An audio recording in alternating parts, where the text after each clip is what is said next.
Democracy is the road to socialism, meaning, as Plato once said, that dictatorship naturally arises out of democracy, and the most aggravated form of slavery and tyranny out of the most extreme liberty, equality, freedom, open mindedness, whatever you want to call it, but nothing is free, not just from ourselves. Everything costs something. If we are given and basically provided with something from external societies and outside forces, as well as from our governments, then that is obviously going to cost something heavier, more significant, and important in our lives, because that costs something. Everything that's given to us from uh, outside societies and external forces and governments always comes at a price because it has a cost. It is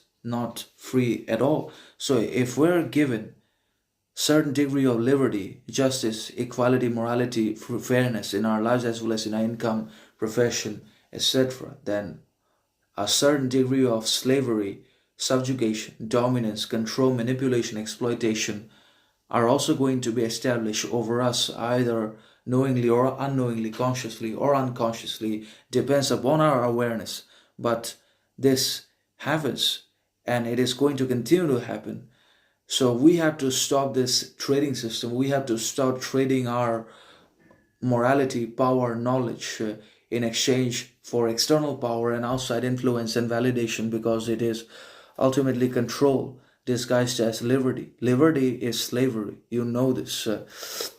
Nothing is free. Nothing comes free to us from outside society. Nothing is going to be given to us without taking anything away from us, from societies, public spaces, and governments and politicians. They are exploiters and manipulators of our freedom, perception of reality, emotion, kindness, respect, etc., that we always show and tolerate towards them.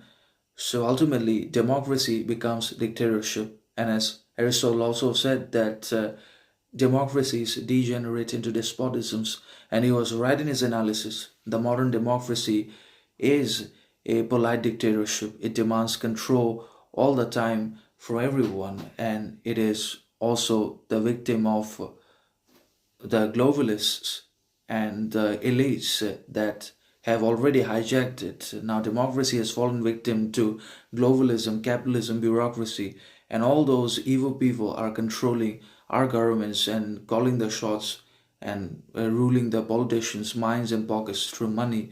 So,